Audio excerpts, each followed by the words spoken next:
higit 600,000 posisyon, yan ang paglalabanan sa inaabangang barangay at sangguniang kabataan elections. At ngayong unang araw ng election period, filing ng Certificate of Candidacy abay maagang pinilahan. May babala naman ang COMELEC laban sa mga naghain ng COC hinggil sa maagang pangangampanya. Si Luisa Erispe sa Sentro ng Balita, live.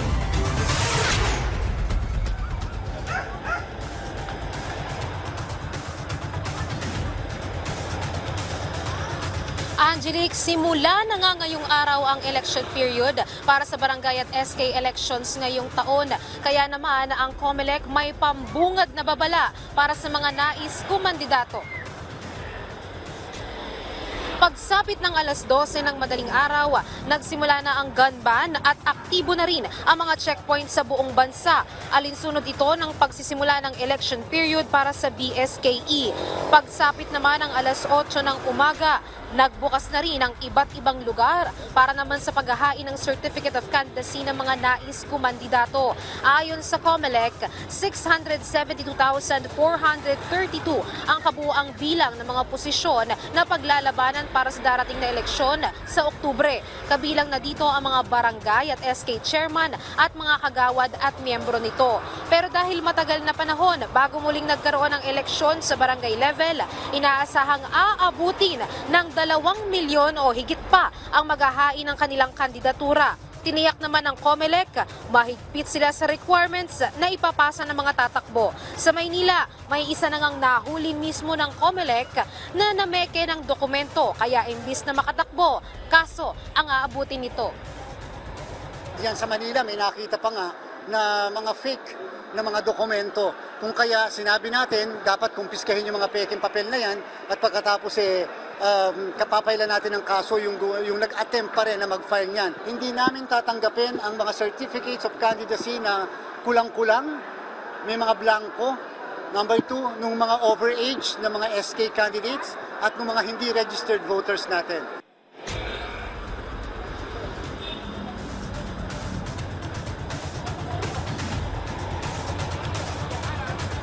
Para naman sa mga nakapaghain na ng kandidatura, paalala muli ng COMELEC na tatanggalin o tanggalin ang anumang mga posters na may muka kahit wala itong senyales ng pangangampanya. Kahit pa mga videos o photos sa social media, hindi rin nila palalagpasin. Ituturing agad itong early campaigning. Sakop din ang social media. Ang lahat ng uri ng pangangampanya, print man o nasa ere o nasa social media ay sakop. Kaya kayo mga dati nauna pa, pinopromote ang sarili, nauna okay lang sa atin yon. Kung gusto nyo huwag tanggalin, o di sa September to kayo mag-file. Pero once na nag-file kayo ngayong araw to, tanggalin nyo lahat na nasa social media. Pag nakita namin yan, ng EID namin, lagot kayo. Nangako naman ang COMELEC sakaling may maghain ng disqualification cases sa mga tatakbo sa darating na eleksyon, lalo na sa mga posibleng nuisance candidate, agad nila itong re-resolbahin bago pa man dumating ang October 30 o mismong araw ng eleksyon. Pero yung mga nuisance candidates, pinangako po ng inyong Commission on Bank na bago mag-eleksyon sa October 30, i-resolve namin lahat yan. Ibig sabihin, hanggat maaari, wala akong makakatakbo ng nuisance yung talagang nuisance. At kung hindi naman, magdidesisyonan ka agad dyan bago mag-eleksyon. Angelique, hanggang September 2 o sa Sabado bukas ang filing o paghahain ng kandidatura ng mga nais kumandidato para nga sa BSKE 2023.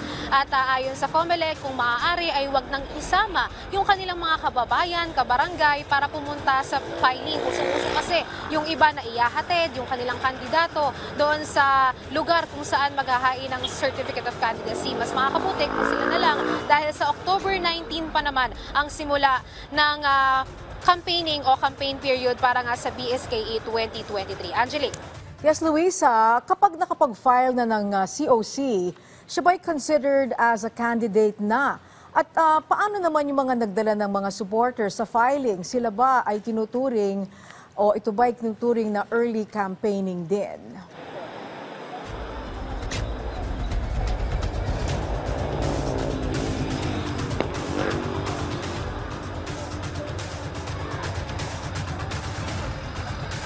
Angelique, magkakaiba kasi yung guidelines o yung sinusunod ng COMELEC pagdating dito sa automated elections at sa manual elections. Pagdating kasi dito sa automated elections, ang sinusunod ay yung desisyon ng Supreme Court na Peñera Doctrine kung saan nga ay hindi pa agad considered na candidate ang isang mag-file ng kanyang COC kapag ito ay automated. Pero kapag manual elections, katulad nga ng barangay elections, ang masusunod dito ay yung Omnibus Election Code kung saan papasok yung premature campaigning na once nakapag-file ka na ng iyong COC ay considered candidate ka na. Kaya naman yung mga kandidato na nakapag-file na ngayong araw, considered as candidate na sila automatically. Kaya naman yung kapag nakapag-file sila, may kasama sila ng mga parang nagpepiesta, ay considered agad yan as early campaigning. Pero ayon naman kay Chairman Garcia, kung mga t-shirt lang naman, nagpapakita ng iisang kulay at wala namang mga sinasabing mga tarpaulin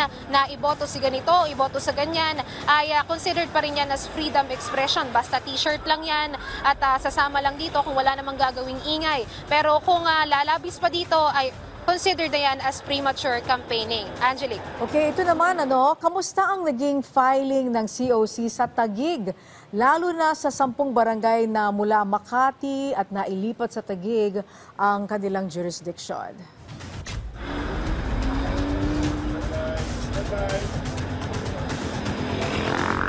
Angelique, nandito nga tayo sa Taguig ngayon at katatapos lang ng inspeksyon ni COMELEC Chairman George Erwin Garcia dun to sa lugar kung saan nga isinagawa yung filing sa Taguig. At ayon dito sa COMELEC ay makikita nila na marami na yung mga naghain ng kanilang mga COC para dito sa 10 barangay. Nagpapakita ito na kinikilala ng barangay yung jurisdiction ng Taguig dun sa 10 barangay na nalipat nga sa kanila mula doon sa Makati. At inaasahan nila na sana ituloy-tuloy na ito hanggang sa September 2, marami pang maghain dito nga sa Taguig ng kanilang mga Certificate of Candidacy. Angelique. Okay, kapag nilagay sa COC na kumakandidato, yung precinct number, may nagbago ba sa mga presinto ng mga botante at kandidato sa 10 barangay na nadagdag sa Taguig? Bye-bye! Bye-bye!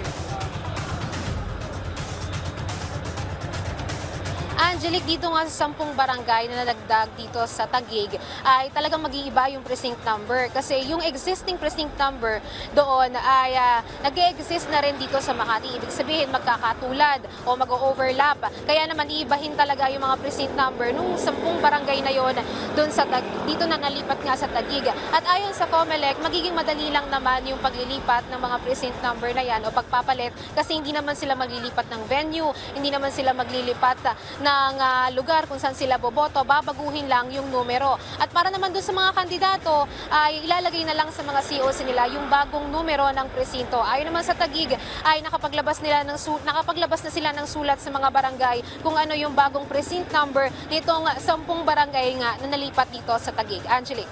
Okay, sana hindi magdulot ng kalituhan. Maraming salamat sa iyo, Luisa Erisper.